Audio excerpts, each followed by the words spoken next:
예, 안녕하십니까. 미디어워치 TV 시청자 여러분. 어제 다들 대선 후보 첫 토론회 그거 보셨습니까? 본 분도 있을 거고, 관심 없어서 안 본 분도 있을 거고, 저같이 관심 아예 없어서 안 보다가 이렇게 주요 핵심 이슈를 확인하면서 다시 이제 모니터링 해가지고 본 사람도 있을 거고, 근데 아마 본 분들도 다 느꼈을 텐데 뭔가 가장 중요한 알맹이가 좀 빠져있다는 생각이 들죠.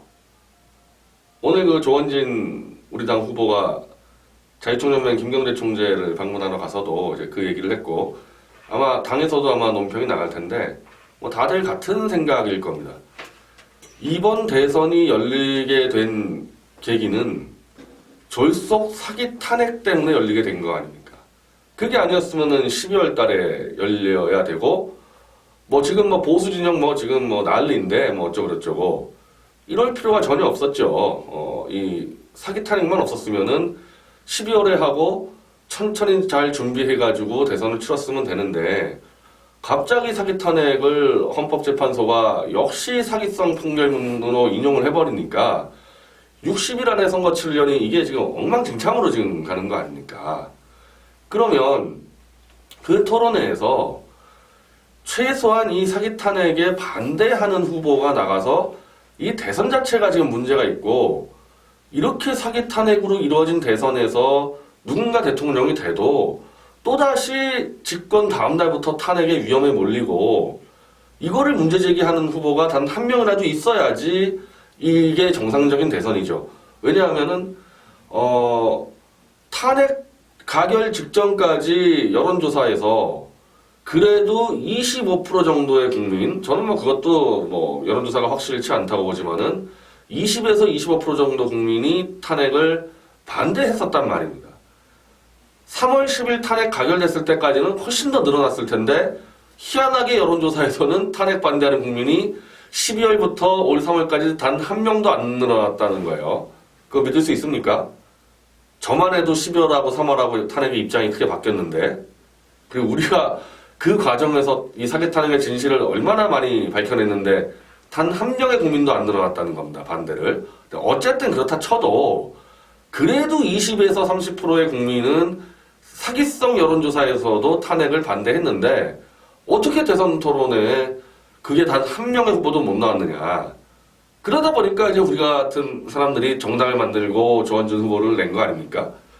자, 그러면은 그 토론회에서 그나마 좀 한다고 좀 기대를 했던 홍준표 자유한국당 후보의 토론의 문제점. 저는 우려했던 바가 그대로 드러났습니다. 저는 이분이 그래도 몇 가지 정도는 돌파를 해줄 줄 알았는데, 가장 손쉬운 이슈, 자기가 결정적으로 유리한 이슈 두 개를 들고 유승민과 문재인을 공격하다가 역공을 당해가지고 한마디로 도망을 쳐버리는 그런 사태가 벌어졌는데, 이건 우연이 아니에요. 우연이 아니고 홍준표란 후보의 위치상 공격을 할 수 없게 돼 있었던 겁니다. 두 건을 제가 설명을 드릴게요. 첫 번째 건은 지난 토론회에서 그러니까 유일하게 탄핵 관련 얘기가 나온 게 이 건인데요.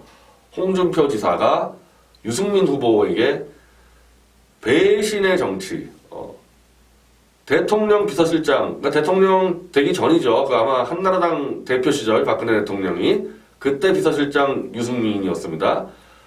당대표 비서실장까지 하고 박 대통령에게 이렇게 은혜를 받았는데 배신의 정치를 한다는 말들이 들린다. 어떻게 생각하느냐. 이렇게 질문을 던졌는데요. 질문 자체가 잘못된 겁니다. 이거는 밟히게끔 돼 있는 질문입니다. 왜냐면요, 제3자의 화법을 썼기 때문에 그래요. 자, 홍준표 후보가 나는 이걸로 때문에 너를 배신자로 규정한다. 넌 배신자니까 물러나라. 이렇게 질문이 들어가는 거랑, 내가 어디 가서 들었는데 당신을 배신자라고 얘기하더라. 어떻게 생각하느냐. 이게 엄청난 차이죠. 왜냐하면 제3자가 얘기한 거를 들려주면요, 유승민 후보는 자기 마음대로 떠들 수가 있습니다. 반면 내가 너를 이런 이유로 정치적 배신자이기 때문에 너는 출마 자격이 없다고 얘기하면요, 함부로 못 떠들게 돼 있어요. 왜? 바로 재반박이 들어가기 때문에 역시 예상대로 제3자 화법을 써버렸더니 유승민 후보가 이렇게 얘기했습니다. 헌법재판소 판결문에 국민의 신의를 배신한 거는 박근혜 대통령이라고 돼 있다. 내가 배신한 게 아니고 박 대통령이 국민을 배신했다.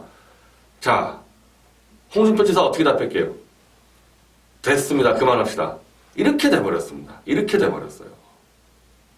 이거는요, 배신자를 규탄한 정도가 아니라 유승민 후보에게 변명할 기회를 주고 끝까지 박근혜 대통령을 또 모욕할 수 있는 기회까지 줘버린 겁니다. 이건 예정돼 있던 거예요. 그럼 왜 홍준표 지사는 제3자 화법을 쓸 수밖에 없었겠습니까? 유승민 후보를 앞에 놓고. 본인 자체가 탄핵에 대해서 판단이 없기 때문에 그렇습니다. 하루에 한 번씩 바뀌지 않습니까? 이분 탄핵을 찬성하는지 반대하는지. 제가 어제 방송에서 설명했죠. 4월 11일 임진각에서는 모든 게 박근혜의 실정 탓이고 박 대통령은 탄핵당할 만하고 구속됐고 법의 심판을 받을 거다. 우리 사과드립니다. 이렇게 3일 전에 얘기했던 사람이 어제는 또 이 탄핵의 진실을 밝히겠습니다. 탄핵에 대한 아무 생각이 없는 사람이니까 탄핵의 주범인 유승민 앞에 두고 자기가 할 말이 없는 거예요. 자기 스스로는. 그러니까 제3자를 인용하는 거죠. 탄핵을 확실하게 반대하는 논리가 있으면은 예를 들면은 조원진 후보가 토론에 나갔다. 제3자처럼 내가 어디서 들었는데 너는 배신자다. 어떻게 생각하냐. 이렇게 질문했을까요? 조원진 후보면은 이런 사기 탄핵인데 이 사기 탄핵이 1월 달에 드러났는데도 불구하고 뭐 예를 들면 저 같으면 이렇게 설명합니다. 12월까지는 그렇다 치자. 언론에 속아서. 하지만은 이미 1월 달에는 PC 조작 걸려들었고 고영태 기획의 음모 다 드러났고 헌재의 잘못된 논리 다 드러났는데 2월 이때까지도 생각을 안 바꾼 이유가 뭐냐. 당신은 완전히 이건 처음부터 끝까지 박 대통령 뒤에서 칼을 꽂으려고 그런 거 아니냐. 거기다 한 가지 더 붙인다면은 박근혜 대통령을 만든 사람, 나나 당신이나 똑같이 만든 사람이 국민들 앞에서 우리 대통령 저 잘못 뽑았어요. 손가락질하고 저 사람 내가 끌어내리겠습니다. 이런 짓을 하고 지금 대선 후보 나오는 게 말이 되냐. 당신은 한판 쉬어야 되는 거 아니냐. 대통령을 잘못 뽑았다고 인정하고 있으니까. 이렇게 공격을 했으면은 유승민이 걷다 대고 뭐라 했을까요? 뭐 어쩌고 변명을 했겠죠. 뭐 국민을 배신했니 뭐니 같이 했겠죠. 그러면 또 받아치고 갔어야죠. 근데 이미 홍준표 지사는 본인 스스로 탄핵에 대한 아무 생각이 없다 보니까 제3자 화법을 썼다가 역공에 기회를 주고 뭐 이것도 있을 거예요. 머릿속에는 유승민의 그 2%짜리 표라도 빨리 가져오려고 지금 단일화를 구걸하고 있지 않습니까? 단일화를 구걸하고 있는데 2%, 1%짜리 표 얻어먹으려고 유승민을 공격할 수가 없는 거죠. 유승민을. 그럴 바에야 처음부터 아예 유승민은 거론하지도 말았어야죠. 그걸 오히려 박근혜 대통령만 한 번 더 공격당한 겁니다. 이 대선 토론회에서. 그러므로 저희가 어제도 방송했듯이 탄핵의 영웅이에요. 유승민은. 탄핵의 영웅입니다. 탄핵의 영웅과 손을 잡겠다면서 탄핵을 진실을 밝힌다는 게 얼마나 말이 안 되는지가 어제 토론회 때 바로 드러난 거죠. 유승민에게 그냥 비단길 깔아주고 있는 겁니다. 자, 그러면은 유승민 거는 뭐 표 구걸 때문에 그렇다 치고 문재인을 그렇게 잡겠다고 문재인과 10분만 토론하면 저희가 잡는다고 설쳐댔는데 바로 제가 볼 땐 박살 나버렸습니다. 문재인한테. 그것도 너무나 유리한 건 가지고 640만 달러 노무현 가족 뇌물 이걸 들고 공격하다가 기습을 당해버리는데 이것도 다 이유가 있는 거예요. 왜? 이게 항상 이 논리 없이 되는 건 아닙니다.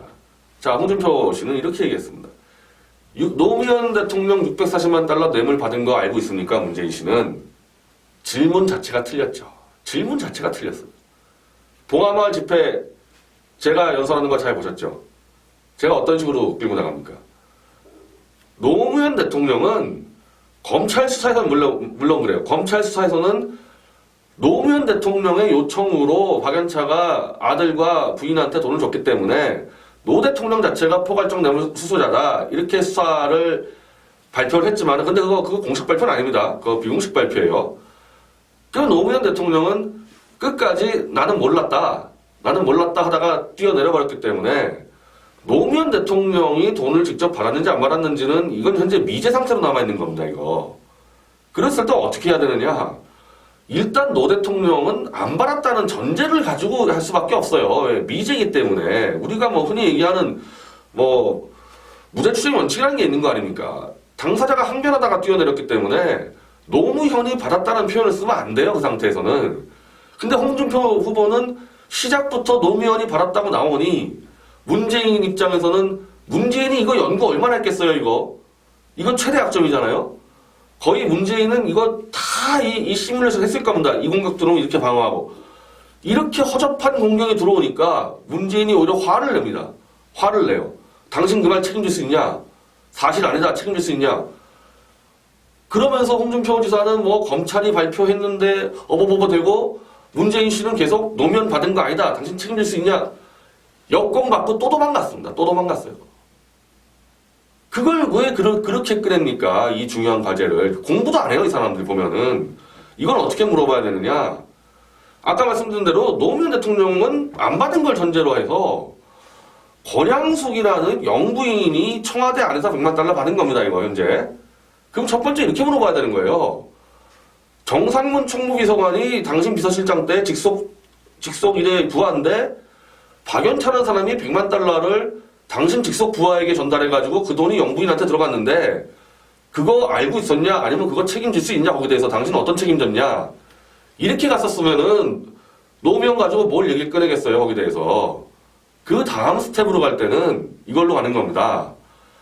뭐 어쩌고저쩌고 변명하겠죠. 아, 내가 좀 몰랐었다. 뭐 그건 딴 말 못하는 겁니다. 난 몰랐다, 미안하다 이상 얘기 못하는 거예요. 그로 인해서 당신이 모시던 대통령이 자살했는데 그거 진짜 당신 책임 없는 거냐? 당신 상관 자살해버렸는데 그것도 일부 대통령이 어떤 책임졌냐, 당신? 어버버버죠. 다 못합니다, 분명히. 아무리 시뮬레이션 해도. 그 다음 스텝이 공격 들어갈 때는 이거예요.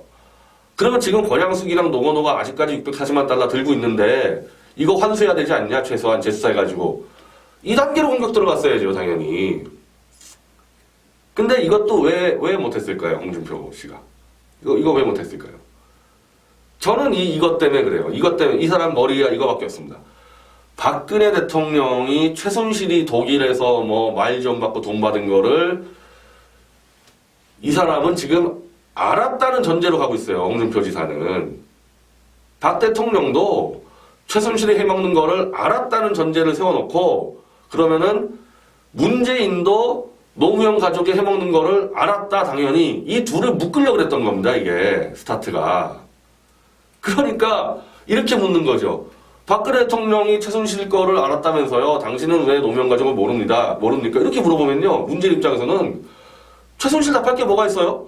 나는 몰랐다, 그냥. 이렇게 그냥 끝나버리는 겁니다, 이렇게. 이걸 박 대통령 엮어 들어가면 안 돼요, 이거는. 처음부터.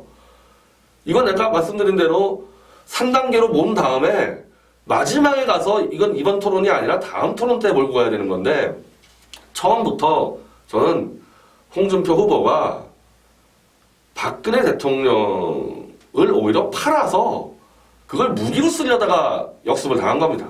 역습을 당한 거예요. 그러니까 두 사안이 똑같은 겁니다. 유승민 공격이 실패한 거는 본인 스스로 사실상 탄핵을 찬성하고 있으니까 본인이 유승민을 배신자로 안 보는데 배신자로 어떻게 공격을 하겠어요. 이 건이고 두 번째 건은 본인 스스로 최순실이 돈 먹은 거 박근혜가 알았을 거다 이렇게 보고 있으니까 문재인 공격도 안 되는 거예요. 거기서 막혀버리는 거죠. 곧바로 노무현 공격 들어간 거 아닙니까? 그러니까. 자, 비슷해 보이지만은 제가 봉화마을 집회에서 얘기할 때랑 완전 다르잖아요. 저는 노무현 대통령이 몰랐을 수 있다는 전제를 깔고 들어가지 않습니까? 그 전제 아래서 저는 박 대통령도 최순실 거 모를 수 있다고 하지 않습니까? 그래서 제가 노 대통령한테 공격은 안 하잖아요. 봉화마을 가더라도. 그렇게 갔어야 되는 거죠. 다 이른바 선의로 이해하고 갔어야죠. 그래야지 공격이 되지. 홍준표 씨는 이미 끝났습니다. 이 제일 쉬운 두 가지 건으로 유승민과 문재인을 못 잡았는데 앞으로 뭘 하겠습니다. 앞으로. 그리고 이거는 단순한 실수가 아니거든요. 본인 정신 상태가 박근혜 대통령은 탄핵당할 만하다라고 이 정신 상태가 들어가 있기 때문에 이 공격이 안 되는 겁니다. 그래서 우리 조원진 후보가 글쎄요 TV 토론에 나갈 수 있을지 없을지 모르겠는데 솔직히 말씀드리면 못 나갈 공산이 크죠. 근데 그거 관계없이 우린 우리대로 진실을 가고 홍준표가 TV 토론에서 뭐라도 진실을 드러낼 수 있다는 거 기대는 다 버리십시오. 어제 이미 다 실력 다 드러났습니다. 바닥에 드러났습니다. 이거는 토론의 그 스킬의 문제가 아니에요. 스킬의 문제가 아니고 이거 정신 상태의 문제입니다. 자세의 문제입니다. 그리고 예를 들면 이제 제가 한다. 문재인이 만약에 저 문제에서 화를 내잖아요. 그러면요. 그 자체로 본인 스스로 화를 참을 수가 없어야 정상이에요. 박 대통령과 관계 있는 게 아니에요, 이거는. 그게 아니고, 어떻게 대통령 가족의 뇌물을 처먹고 있고, 그것도 청와대에서 현찰로 처먹었고, 그걸로 인해가지고 수사받다가 대통령이 죽었는데, 그 비서실장이면은 10년 이상 동굴에 들어가서 참여하고 있어야 되는 겁니다, 문재인 씨는. 그렇게 이 본인이 딱 생각이 있어야 되는 거예요. 예를 들면은, 박정희 대통령이 시해를 당했을 때, 김정년 비서실장이라고 있습니다. 박정희 대통령의 구현을 했던 비서실장인데 그분은 이미 그만뒀어요. 한참 전에. 그분 때 시해당한 게 아니에요. 근데도 이 김정년 비서실장은 본인의 자책 때문에 계속 야인으로 살다가 나중에 박정희 재단 이사장을 합니다. 이게 비서실장의 자세예요. 그래서 건국 이래 최고의 비서실장을 이제 박정희 대통령을 모신 김정년 비서실장이라고 하는 건데 문재인 씨 보세요. 자기가 비서실장 재직할 때 대통령 가족이 뇌물 먹어서 그 대통령이 죽었는데 대선을 2번을 나와요. 그에 대한 분노가 있어야 되는 거예요. 이 건에 대해서는. 근데 앞에서 문재인 씨가 오히려 화를 냈습니다. 화를 냈으면요. 어차피 홍준표 씨 마이너 후보잖아요. 그때 컵 하나 던졌어야 되는 겁니다. 컵 하나 던지고 당신 사퇴하라고. 그건 어떻게 당신 그럴 수가 있냐. 그 정도로 나가야 되는 거예요. 이번 토론에서는. 유승민 것도 마찬가지고 안 되는 이유? 유승민과 문재인에 대한 아무런 분노가 없기 때문입니다. 같은 부류이기 때문에 그래요. 그래서 토론이 안 되는 겁니다. 실실 쪼개면서 그냥 제3자식으로 툭툭 던지다가 거의 개 맞듯이 맞았어요. 그러면 유승민하고 문재인은 왜 이렇게 강하게 나왔냐? 후보 사퇴 수준의 아킬레스 건이기 때문에 목숨 걸고 저 답을 해치우지 않으면 이 사람들 선거가 진행이 안 되는 정도권이거든요. 그 저쪽은 목숨 걸고 나오는데 여기는 실실 쪼개면서 거의 술집에서 잡담하듯이 홍준표 씨가 지금까지 무슨 토론이나 연설할 때 진짜 제대로 한번 진지하게 이거 나간 적 있나요? 진실이라든지 정의라든지 이걸 진지하게 다뤄본 적이 없는 사람인 겁니다. 그래서 패퇴하는 거예요. 패퇴하는 거. 기대를 접고 우리 조원진 후보가 설사 TV 토론 못 나가도 우리끼리 하는 게 홍준표 하나 던지는 것보다는 훨씬 더 나은 결과가 나올 겁니다. 두고 보십시오. 감사합니다.